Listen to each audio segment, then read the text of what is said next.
Marge, are you all set? No. Okay. If Spark Discover was a Netflix show, what would it be called? Stranger Things, because you never know what comes next. Hello everyone. Hi, bonjour, hola, assalamu alaikum, namaste, annyeonghaseyo. Welcome to the AY podcast, a space where we explore ambition, innovation, mindset, and the journey behind meaningful ideas. At the AY podcast, we believe every student, I repeat, every student has the potential. Sometimes it's just the need of the right spark. This podcast was created to spotlight conversation that matters within our university community, from enterprise and leadership to confidence and creativity. We want to bridge in the gap between ideas and action, and today's guests sit exactly at the intersection. Today, we are honored to welcome Dr. Marjolaine Debant, Spark Discovery Enterprise Officer at the University of Leeds. Through Spark Discovery, she works with students to transform curiosity into confidence and ideas into real-world impact. Welcome to the AY podcast, Marge. Thank you. Okay, so the first question, could you start by telling us a bit about your journey and how you came into your role as a Spark Discovery Enterprise Officer at the University of Leeds? I grew up thinking that I wanted to become a medical doctor. I probably wanted to become a medical doctor at some point, and then I failed epically in med school. So I always wanted to have a side of research. So I decided to study biology because I like to understand how everything works. After I graduated from my PhD, I had been told that I needed to do a postdoc in a foreign country to be able to then come back to do some research in France. So as after my master's, I had been told that I needed to do a PhD. So I did what everyone told me to do, and I came here. I worked as a postdoc for 7 years, which was good because I discovered a new research environment, but more and more a voice inside of me was telling me that I didn't really want to do that. Although I had no clue what I wanted to do, but I just didn't want to do that. And then at the end of my contract, I came upon that role in Spark, and my first reaction was, what is Spark? And why I haven't heard about that before, and it looks great. So I asked to meet Brian, and he explained to me all the great things that they were doing, and my heart was screaming, well, first I can see a lot of how my skills as a scientist can actually translate into business like speech, just because it's a lot of trial and error as in science. And also that was an opportunity for me to keep the part of my job that I liked, which was actually working with students and helping them grow confidence in their own skills. So I applied and luckily got the job. They believed in me, so here I am. Yeah, that's a really interesting interaction of how you shifted from one role to another and decided your path. That's really amazing. So, okay, going on to the next question. For students who may not know what is Spark Discovery and what problem is it trying to solve for students? So, before explaining what Spark Discovery is, I think I should start by explaining what Spark is in case students haven't heard about it. So what the bread and butter is. So Spark is the business startup support that has been in University of Leeds for 20 years now, and supports about 50 businesses to at least 50 businesses per year to start. We support students from all faculties and all backgrounds to explore their business ideas up to 7 years after graduation. So it is for people who genuinely want to start their own business. So we offer some business workshops on one-to-one business advice or legal advice. It's all tailored to the students' needs. We also offer some money through competitions or through grant funding, because we know that usually students will not necessarily have the money to try out their idea, so we help them financially. And we also offer them a network of successful entrepreneurs and even a network within university of people who can help them. So all of that is the bread and butter of Spark, and it has been going on for 20 years. And Brian and Karen noticed that students also had an opportunity to learn about enterprise and entrepreneurship through the Center of Enterprise and Entrepreneurship Studies, they are doing great things, but one category of students that was missed was the students who don't know yet that they want to explore that side. Because some people are scared by the word business, some people think that they don't have the skills, some people have misconception about what it is, and so they thought that a program called Discover could actually help reach more students and just get them in touch with the skills rather than necessarily the one who wants to start their own business. So we offer a range of activities that are touch point, like entry level, such as the mini business bootcamps hosted in each faculty, where I try to tailor the language and the examples to the field of the student. So bearing in mind that a faculty is a wide field, so I do what I can, but it's just to try to speak the same language so that they feel represented in what we talk about, and taking them from ideation to pitching in one morning or one afternoon. And usually students don't come with a business idea, and by the end they're all able to pitch a valid business model, and that is very impressive. Yeah. I also organized the Earthshot Entrepreneurs Club, which they started before I started, but that is inspired by the Earthshot Prize. So to tackle sustainability issues, and that's an opportunity for us to bring students from different backgrounds, but actually interact around one common subject, which is sustainability, because to help with the climate emergency, we need people from all backgrounds, not just people who study environment. So that is an opportunity for them to interact with people that they wouldn't necessarily interact with as well. So it's good to challenge their ideas and see how they can grow from each other. We also organize the business simulation competition. So it's an opportunity for students to step in the shoes of a business owner and have to take all the decisions as to, do they need to hire more people?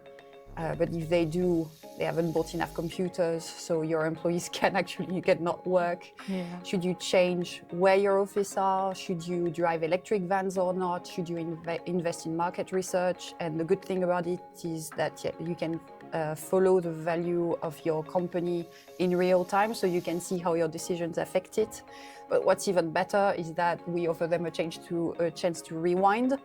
So if they made a wrong decision, unlike in real life, although that's not true, you can always come back, but you can actually change and adjust as you go and learn from what you've just done. And it's an opportunity also for them to work as a team. So, because sometimes different views can actually make great things. And the last part of Discover Enterprise is actually targeted for staff. With the aim, obviously, of nurturing enterprise in students, but I'm building an enterprise champions network. I say I just because I'm in charge of organizing the lunch, but we are all together building an enterprise champions network, so trying to connect people from different faculties or even different professional avenues, so academics, but also professional services and entrepreneurs, to discuss and learn from each other about how good they are actually at nurturing the enterprise values in the students, and hopefully they can learn from each other. Because there is already Leeds Enterprise Educators Network that is more targeted towards academic, so we just build on that and include professional service staff such as myself or the career services, who are really good at helping students get in touch with their skills. Yeah, thank you so much for bringing in all the clarity, because a lot of students don't have the idea about all you told about Spark and how does it work. And also the point where you bring in to know about that there is opportunities for staff as well. That is also really important, because this clarity was much needed, because the university has a lot many information and keep it's very difficult. So Marge, many students feel that they don't have an idea yet or they're unsure about it. So how does Spark go about in helping the students in that direction? So that's actually exactly what Discover is for. It's for you to get back in touch with your creativity, so just nurturing any idea, because one of the key skills of enterprise actually is not necessarily to generate an idea, but more to act on it. So it could be not necessarily having a business idea that you want to act on, but if you see something that you struggle with in your studies, just try to find a solution to work around it, and just any idea that you bring into action is actually a first step towards enterprise and entrepreneurship. But if you genuinely want to explore the business idea, then I would encourage you to join any of the Spark Discover activities, so either a mini business bootcamp or the business simulation competition will maybe spark some ideas in your brain on how to run a business, but Earthshot otherwise is a good place, because it usually pushes students to think about the sustainability issues that they could solve at their scale, and then that's just the start of the process. Once you start seeing how to actually resolve some question that you've been asking, then you're on the right track to generate a business idea. That's really reassuring, and definitely not having the idea at the starting point doesn't mean that you don't have the potential. No, exactly. Yeah. What's that one common misconception about entrepreneurship or starting something new? So I think there are more than one, but the biggest one I would say would that you need the $1 million idea. Because that actually prevents most people from acting on their idea, and that's the real skill, actually, to turn what's in your head into a real action. Because if you think about having the $1 million idea, then you wouldn't have Starbucks and Costa and Miro all actually making a lot of money, because all of them are making coffee. They're just making it a little bit differently. So sometimes you don't need to have something that is original or world-saving, or you just need something that is solid and that you can do well. So you can just expand a little bit on your comfort zone, but you don't necessarily need to solve the world's biggest problem to be an entrepreneur. And yeah, the real difference, I would say, is just that you need to have the courage to act on your ideas, and you need to have the confidence. And the confidence doesn't mean that you need to be the loudest person in the room. You just need to believe in yourself a little. You can be quiet and analytical, but have confidence into what you're doing. So self-belief, and you don't need $1 million idea. Yeah. If you have any idea, any concept, half or full, just come and meet Marge and come to Spark and know more about it.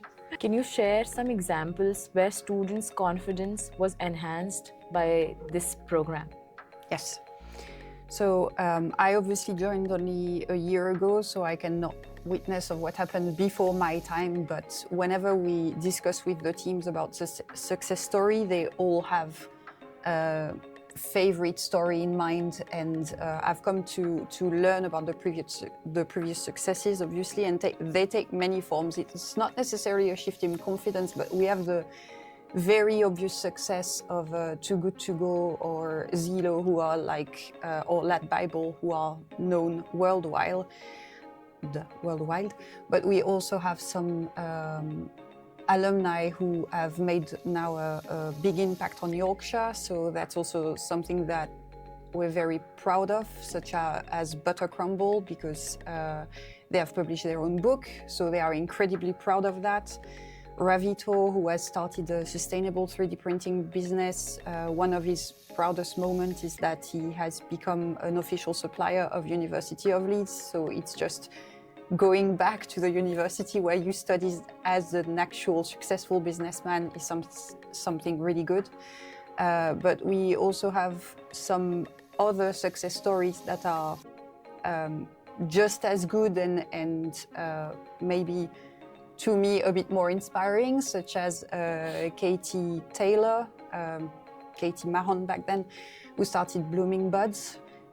So that's Matthew's favorite story. She studied theater, and she was a bit lacking self-confidence, and then she ended up winning competitions and prizes, and she's now trying to make and successfully making art accessible to everyone. So that is an inspiring story, I would say. But in the short year where I've been here and where I've tried to develop myself the confidence in students, I have had some success stories, I would say. So an enterprise scholar has told me that since he started engaging in the Discover enterprise side of Spark, but also the regular side of Spark, his confidence had been exponential, which I think is a very good word to describe confidence. I would like that. Or some students in STEM who have said that they never considered entrepreneurship, and after the mini business bootcamp they would start considering it. So yeah, I can see that the mindset is starting to shift for some students, and that's exactly what we wanted. But obviously we have some very successful case studies that people can read about in the Spark Impact Report, and I would encourage everyone to have a look, just because you can find someone who you can relate to, and you can see how you could become yourself an entrepreneur. Yeah, that's really inspiring. And from what stories you've told, I myself have heard few of them, like Too Good To Go or The Butter Crumble, and it's really important that how these connect to you and you take the inspiration and take the very first step, which matters a lot to start something new and to have that confidence which you were mentioning right now. So Spark will definitely give that push to students which they need at such situations. So yeah, thank you. So fear of failure stop many students to take that risk. So how do you encourage students to go ahead and take that first step? So fear of failure is actually the thing that sold me to Spark to begin with, because the first thing that Brian told me was that the team encourages students to try, fail, learn, and then try again, which is something that I automatically related to as a scientist, because that's, science is 90% of experiment which doesn't work, and you need to keep pushing because at some point it's gonna work. So it's a bit the same in business. You really need to be resilient and just adapt. So I would say that failure is always a lesson. And as much as when I was young, I was like, oh, I don't like that sentence. Like everyone says that, but have you tried to fail? It is actually painful. Well, Spark is there to actually make the process safe in a way. So it's a secure environment within uni where you can actually try without, you're still studying, so you're not out there in the wild world. You have people to support you. You have opportunities to meet mentors, meet other students who have the same aspirations. So it's really there to kind of offer a cocoon for you to fail safely and learn from it, so that when you're out there in the big world, you are less afraid of failure, and you can see the value in failing actually, which is learning. It's the same as I was saying for the business simulation competition, where there are opportunities to rewind, just because we know that sometimes just a peek in the future as to what that decision will lead you to is really valuable. But the fact that you can rewind and say, okay, that was the wrong decision, makes you maybe really remove the pressure of having to have all your ducks in a row in the first go. Yeah. So I would say we normalize that. When we develop activities for students, it's the same. Usually we develop an activity and then we ask for feedback. The first mini business bootcamp that I did, I had 5 people who turned up. That could be considered as a failure because it's not a lot of attendance, but that was actually a learning curve as to, wait, so maybe I'm not communicating right, or I need to find other people to help me amplify the message. So I try to not take it personally and just grow from there. Yeah. So we actually apply the advice that we give to other people. And I will be the voice for my team when they say that it's not always the same, the first business idea that makes it. It's usually, you know, some people have the mind for it and they will push through everything. And even if you fail with the first company that you want to start, or if you fail at securing the job that you dreamed about, if you're resilient and you learn and you keep pushing yourself, then you will eventually end up in a position that is maybe better than what you had in mind to begin with. Yeah. So, yeah. That's so true. Failing is not the barrier, it's basically how you are growing in your life and how are you taking the experiences to create the push and grow ahead in life. So yeah. You should fail and learn, definitely. That'll teach you a lot. So yeah, thank you for the insight. So Marge, how important is the mindset compared to technical skills when it comes to enterprise and innovation? So I would say that technical skills matter, quite obviously, because you cannot build something that you don't know how to build, but the mindset is everything, because if you have the will to do something, worst case, you can find someone who has the technical skills to help you deal with it. But if you never have the drive to actually want to pursue something, then you won't get there. So putting yourself really in the mindset of, if I want something to happen, I need to act on it rather than keep everything in my head, is what will take you further. So in Brian's word, because he says that, roll your sleeves up and get on with it. That's the mindset. Great, that's great. Spark at University of Leeds was built and shaped by strong women leader, Karen, who helped start Spark and play a huge role in developing the enterprise culture here. So Marge, what does women leadership mean to you in context of student enterprise, and how as Spark will continue to empower women and grow more in positions like founder or even starting work? Right. So as you mentioned, Spark was started by Karen Skilly, who is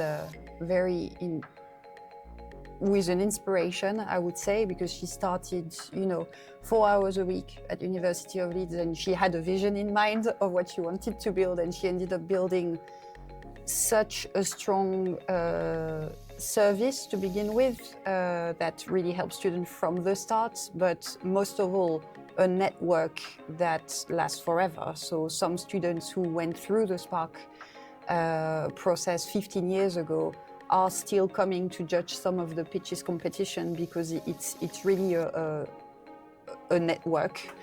And network is such a big word in enterprise that I think that she had the right vision for it. So just understand the importance of giving back, and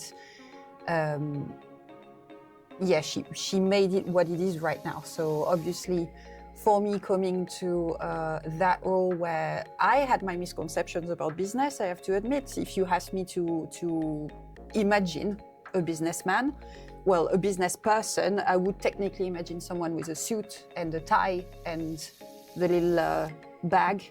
And I was so happy to see that actually it was Karen that was at the head of all of that. And the team has told me as well that in recent years there is more than 50% of women who apply to the scholarships and everything. And it's really good to see that the mindset is also shifting, that it is for everyone. Everyone who wants to pursue this career can do it, whether you're a woman or not.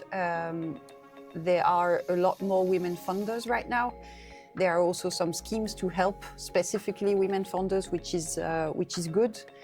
But generally, I think women leadership is leading by example. So just if you see that there are some women in leadership position, you will see that maybe you also could get there one day, and you don't see the barrier as maybe as we used to a few years ago. I read an interesting report in Science. I'm going to go back to Science again, but it's just because that's my comfort zone. So sometimes I go back to it. In 1960, they asked some students to draw scientists, and I think that less than one person drew a woman scientist. whereas they did it again in 2016, and I think it grew up to 31% of children who drew women in science, which is a huge increase and is so good because it means that little girls everywhere maybe drew themselves. So my hope when we see Karen's imprint and more generally more women in business or in enterprise or in leadership position is that if you ask someone to draw an entrepreneurial person, they would draw a whole variety of human, or some would even draw a self-portrait. And I hope that some of them would also draw Karen with a perfect blonde haircut, I would say. And some would definitely draw you. You are here sitting right next to me, and I am very much inspired that how you are leading your way and your journey. So yeah. Thank you. So if a student listening us for today, what one step should they take towards entrepreneurship and innovation? What would you suggest? I would say 3 steps. Sure. One of them could be come into Helix, just because it's a great facility to spark your creativity, and the team's great, so that's a good step. I would say yes to something you would have said no to just once, and if you're not comfortable, bring a friend, drag them into your misery, and then you'll see that slowly your comfort zone will extend. And I would say, obviously, try one of the Spark activities, whether it's a Discover Enterprise or a Spark workshop or anything. Just try something new. Definitely.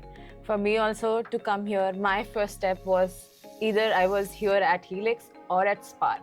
So definitely do hear what Marge is saying, and I am one of the examples which you can adhere to. What are the notable initiatives or activities which students should be aware of that Spark will be taking care of in the academic year, now or later on? Yeah. So in the first semester, we offer the Enterprise Scholarship, which is a big competition. If you have a business idea, it doesn't need to be already well defined, because we can help you with that, but that's one thing to look out for. In the second semester, there is the business plan competition, which will close beginning of March, which is one of the other competitions where you can win some funding to help with your business. So we have 2 categories, pre-trading and trading, so that we don't have students who have already started and students who are at the ideation stage to face each other. So those are the 2 big competitions, but obviously we also have the workshops that are running both semesters and that you can also find online. And on the Discover side of things, the mini business bootcamps are running in all faculties, and there is a Short Entrepreneurs Club. There is another session in March for people who are interested in sustainability. Yeah, anything is on the website, I would say. We have things all year round, and we also have online recording of workshop for people who couldn't make it, because sometimes it's conflicting with lecture, but we don't want you to miss out. So keep an eye on the website. Yeah. And there's one more thing that I forgot to mention, because I mentioned it several times in the podcast already. So yeah, the business simulation competition, which obviously runs both semesters, and bring students from all the different faculties, is also something that everyone should look out for, because there's some prize money as well. So just keep refreshing your page and keep yourself updated, and check the website for more details so you don't miss out on any opportunity. So Marge, as student needs and perspectives and career paths tend to change, how do you see Spark Discover evolving, and how could you relate it to the students' needs, which tend to change every now and then?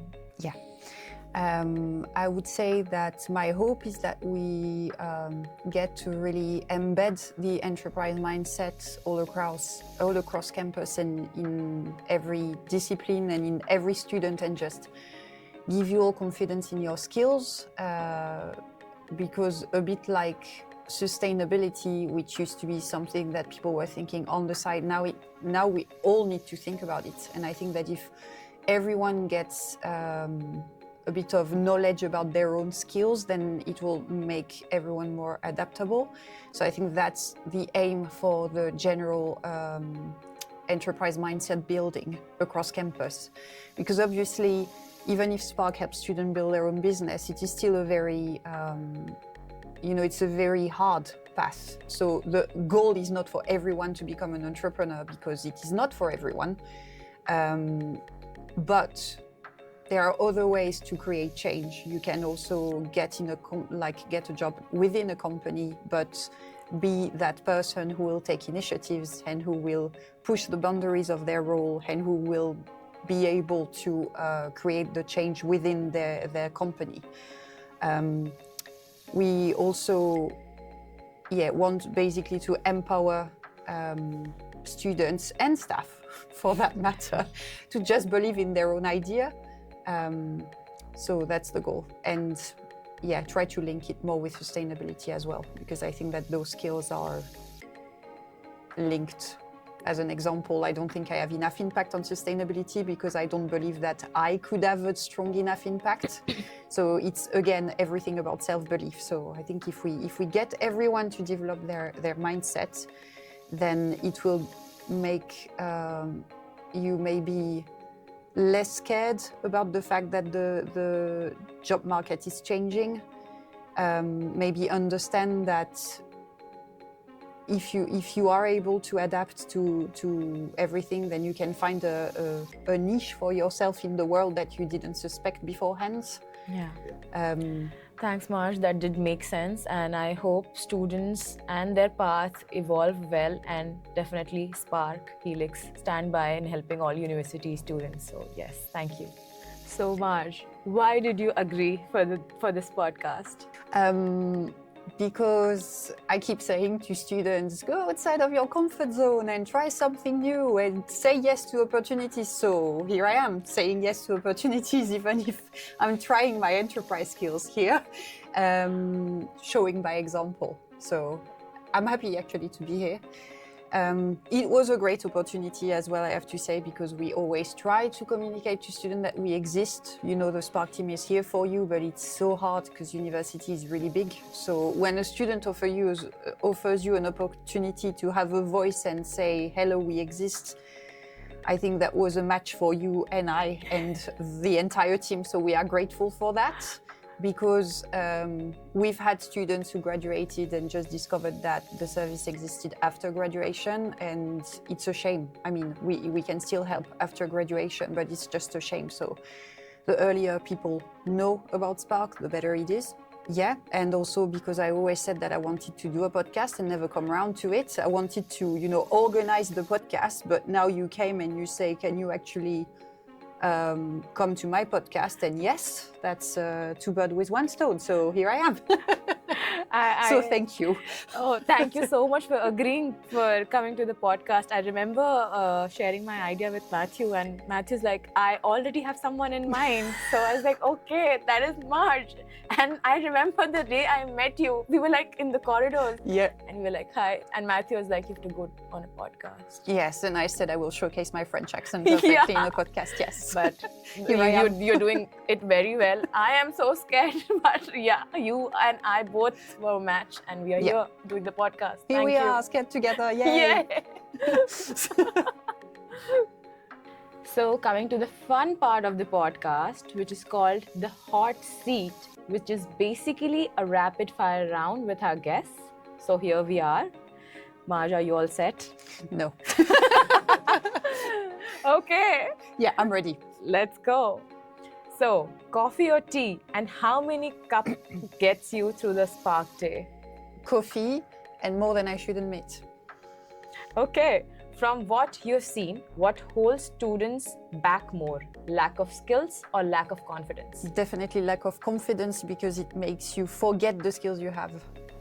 Okay. One skill every student should start building now. Adaptability. Great.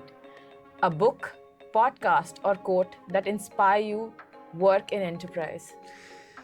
I have a few. Start before you're ready. What's the worst that could happen? You only regret the thing you didn't do. Great. If Spark Discover was a Netflix show, what would it be called? Stranger Things, because you never know what comes next. Awesome. One thing students worry about now that won't matter in 5 years. Having everything figured out. One piece of career advice that sounds good but is actually terrible. Stay in your lane, although it's a good advice for drivers. True. If you could send one voice note to your student self, what would you say? I would say your weird brain will be a gift, but a pain, but it will be okay. Look out for birds because you'll grow to love them and you'll regret all the birds you haven't seen. So that. And embrace serendipity because, yeah, you didn't picture yourself here, but you're somehow happy. So That was really quick, and we are done with the hot seat. Thank you, Marge, for sharing your insights, your experience, your perspective on enterprise and innovation at your University of Leeds. So everyone watching, this is your push, your start. Whether you have a small idea, just an idea, or curiosity, just go ahead and take the very first step. So this is all about the AY podcast. Thank you so much for watching. See you in the next episode. Thank you.